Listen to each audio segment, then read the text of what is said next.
We are inside Studio J. My guest today, David Brower from PineCone, and welcome. Thank you so much. Great to see you. Yeah, great to be here. Such exciting news. Absolutely. Talk to us about Raleigh Wide Open. This is awesome, dude. It really is. Raleigh Wide Open is going to be nothing but fun. 2 days, October 3rd and 4th, where we've got music lighting up downtown Raleigh, up and down Fayetteville Street. Right. There are 5 different performance spaces, all going with roots music. It's all free except for what's going to be going on in Red Hat Amphitheater. Yeah. And so there's a lot of fun to be had. And that has not been announced yet, has it? That's correct. Red Hat? That has not been announced yet. You're telling us today, right? Not yet. No. Well, that'll be fun. Yeah. So what's going to be different about folks are maybe recently used to going to the World of Bluegrass? Yeah. Right? How similar or different is this festival going to be to that? Well, I'd like to think that people having experience with the last 12 years of going to the Bluegrass Festival will see a seamless transition. Yeah. That they will have the same level of joy that's out in the street, the same level of community that comes together. Yeah. And a lot of the same kinds of music will be there. I will say that we are stretching what people call what people refer to as bluegrass. So Yeah. it's less an industry version of what is bluegrass to more what regular people refer to as bluegrass. Because most people, if they see a fiddle or a banjo or a mandolin up on stage, they'll call it bluegrass, whether it's, Watch House or Balsam Range or Del McCoury. Yeah. It's like all bluegrass to them. And we want to embrace that and have a big tent so that we can bring in, all different kinds of roots music into into downtown Raleigh. How tough was that music decision? Because there's so many great artists to choose from. Yeah, it is tough, but I think you could, if you looked at our lineup, you'd find buckets, and we're filling different buckets of things that we're trying to say about the music and about music that's rooted in our local community. For example, there's a nice variety of really straight ahead, hard driving bluegrass bands. Then there's another whole bucket of gospel bands from the Black church tradition, largely in eastern North Carolina, who are going to be there. And so they're going to be scattered throughout the lineup as well. Yeah. And then there's some things that are way in between all of that. Anyone from Sunny War to Shiny Ribs, who are big, sometimes danceable, sometimes loud, sometimes aggressive. It is it's not bluegrass, but it sure is fun. Yeah. I think it's worth noting again that you are able to do this for free to the community.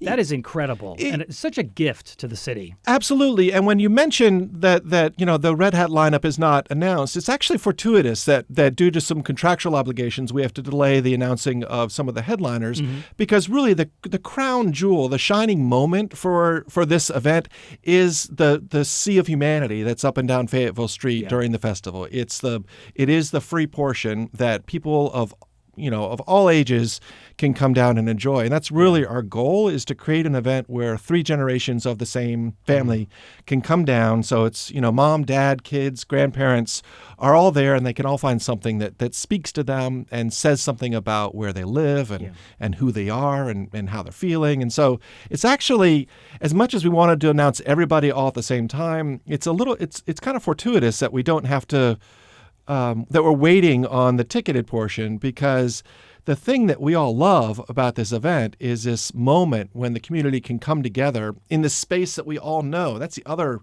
really nice thing, is that it's happening downtown. So it's a space where people go to the post office, or to go to court, or to go to one of the great restaurants downtown. Yeah. It's not way off in some field. It's right downtown, a common space that's accessible, lots of parking all around. So we're really, really proud to be able to present it as a gift to the community. And it's not just music. Right. So let's talk about some of the other things that are happening out there. Well, the largest piece is that there's an art market where we'll have several dozen makers of all different kinds who are lined up in tents all up and down Fayetteville Street. And one of the coolest things about it is that there's a special focus on folks from western North Carolina. So from the 26 counties that were most heavily impacted by Hurricane Helene, we've got an emphasis on artists who are going to be on stage, so performers who are going to be playing who are from western North Carolina. Yeah. But we've also been working with craftspeople, so ceramicists, weavers, paper makers, some luthiers are going to be coming down from Western North Carolina, where we're trying to, we're right around October 3rd, 4th. I think we're a week off from the 1-year anniversary of Helene knocking into the Western North Carolina mountains. And so it's both a time to bring people together. It's a time to throw some people some work who need the work, and these are artisans that we know and love and really want to support. But it's also a time when we can help continue to tell the story, because many of the communities in those 26 counties experience generational change. I mean, it will be maybe our kids or our kids' who will see it really get back to normal in some places. Yeah. And so we want to make sure that there's a platform for folks to continue to tell the story, continue to share what a great community it is, and then also kind of go out of town and earn some money to bring back home.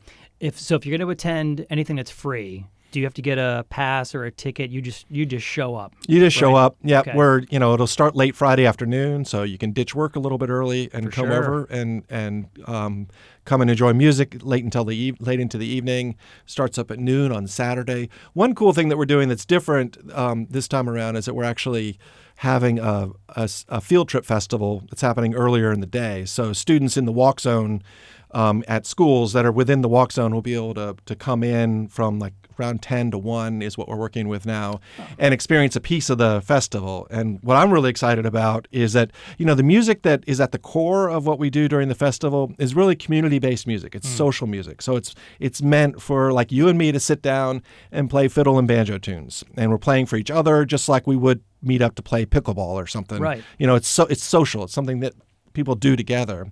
So with the Field Trip Festival, we're going to be showing kids both how it can be performed at a very high level on stage, with a full sound system, and then you can walk around the corner and experience it as social music. So there'll be a bluegrass circle and there'll be an old time circle, and you'll just see and experience how everyday people get together and play music with friends. It's just like playing cards or playing pickleball or going for a walk. That's how music's meant to be. Absolutely. Yeah. It's really, and that's that's what I've loved about this festival really since its inception, is that it's rooted in its community, and it's at the core of what PineCone as a small nonprofit is here to do, and that we bring people together around music, either to listen to or to play it. But there's a connection that happens when you experience music with strangers and friends alike that doesn't happen in any other context. Yeah. Okay, so RaleighWideOpen.com to find out more? Absolutely. Yes? Yep. Okay. And then at some point we'll get the Red Hat announcement on those additional acts. Do you have a timeline on that or no? Yeah, I'm midsummer is when, so early July we should be at least announcing a couple more folks that I think that you in particular I think will really like. Okay.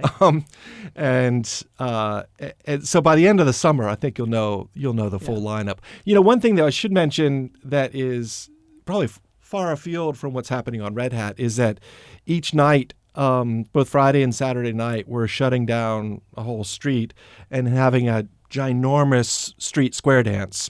So there'll be different bands coming together and playing music, and there'll be callers who are going to be both teaching and calling square dances. Have you done that before? We've done it not to this extent, but Yeah. yes, we've had square dances on the street. Okay. And it's really fun. And we had intended to do it kind of early as we're edging out of the pandemic, but it's kind of a weird time to be touching strangers and reaching out and holding hands. But I think now more than ever, this is one aspect of the event that I personally am really excited about, because I think now more than ever, it's a really lovely time for complete strangers to get together around string band music and, promenade left and do-si-do and circle up four and, reach out, grab the hands of a stranger and swing for a little while. And it sounds like an awesome event.